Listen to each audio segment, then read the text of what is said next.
कूर यानी कि दालों और खासकर मूंग की दाल व मसालों को मिलाकर बनाया गया एक ऐसा मसाला जिसकी फिलिंग भरी जा सके। इस फिलिंग को भरकर समोसे बनाएंगे तो चाय के साथ खाने में बहुत ही आनंद आएगा। यह समोसा बनाकर एयर टाइट कंटेनर में 1 महीने तक रखकर प्रयोग किए जा सकते हैं। नमस्कार दोस्तों, मैं हूं सोनी और आपके अपने मनपसंद यूट्यूब चैनल स्वाद रहेगा याद पर मैं आज आपके लिए लेकर आई हूं कूर के समोसे की रेसिपी। कहीं कहीं इसे दाल के समोसे भी कहा जाता है। दोस्तों, होली का दौर है और मेहमानों का आना जाना। ऐसे में कुछ नाश्ते तो इंस्टेंट बनाने होते हैं, मगर कुछ ऐसे जिन्हें स्टोर करके रख लीजिए और मेहमान के आने पर उन्हें खिलाइए।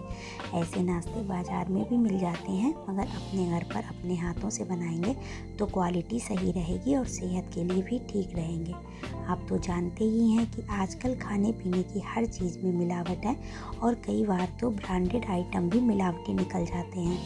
ऐसे में स्वाद और सेहत का ख्याल रखते हुए मैं आपके लिए लेकर आई हूँ कूर के समोसे की रेसिपी। दोस्तों, कूर के समोसे बनाने से पहले एक रिक्वेस्ट, यदि हमारे चैनल पर नए हैं तो जल्दी से कर लीजिए सब्सक्राइब, नोटिफिकेशन बेल दबाना ना भूलें ताकि हमारी नई नई वीडियो आप तक सबसे पहले पहुंच सके। मेरी वीडियो पसंद आए तो प्यारा सा लाइक करें और ना पसंद आए तो डिसलाइक कर सकते हैं, मगर अपने सुझाव और शिकायत हमें ज़रूर बताएं। तो आइए शुरू करते हैं बनाना कूर के समोसे। सबसे पहले यहाँ पर हमने समोसे के लिए लिया है 1 भाग धुली मूंग की दाल, 1 भाग उड़द की दाल और 2 भाग चना की दाल।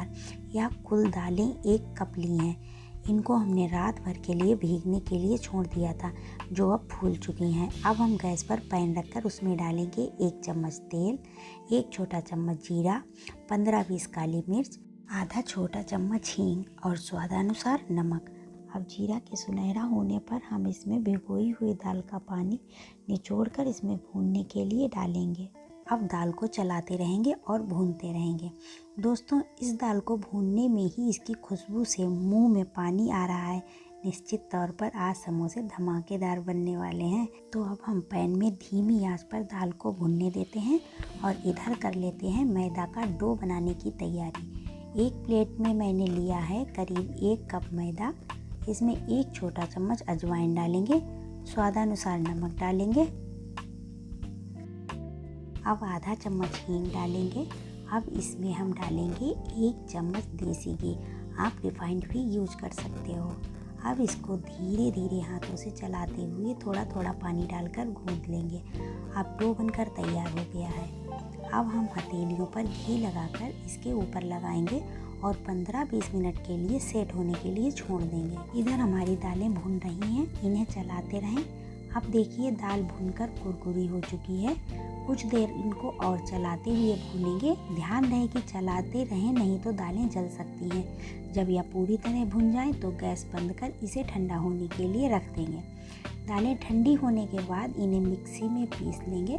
तो दाल को हमने दरदरा पीसा है। अब इसमें 1 छोटा चम्मच डाला है जलजीरा। जलजीरा ना हो तो अमचूर पाउडर भी डाल सकते हैं। दोस्तों, मैंने जीरा, धनिया और साबुत मिर्च को भूनकर उसे पीसकर मसाला बनाया था, जिसको 1 चम्मच इसमें डाल दिया है। यह ऑप्शनल है, आप इन मसालों को दाल में अच्छे से मिला लें। अब हम डो की छोटी छोटी लोई बनाएंगे और इस तरीके से एक एक करके बेल लेंगे। ध्यान रहे कि इनको हम ओवल शेप में बेलेंगे और चाकू से बीच से काट लेंगे। अब कटे हुए हिस्से की ओर से मोड़कर कोन बना लेंगे।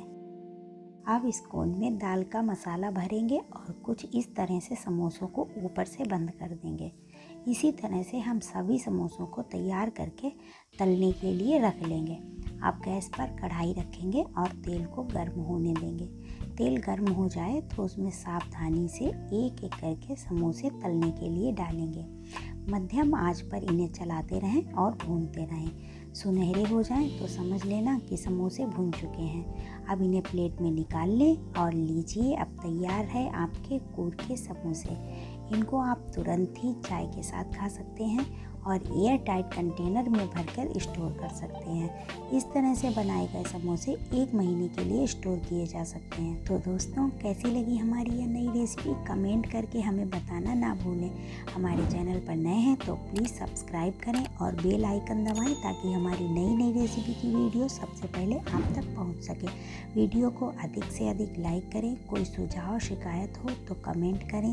किसी नई रेसिपी के बारे में जानना हो तो ज़रूर बताएं। कोशिश रहेगी कि उसे नए अंदाज में आपके सामने लाया जाए।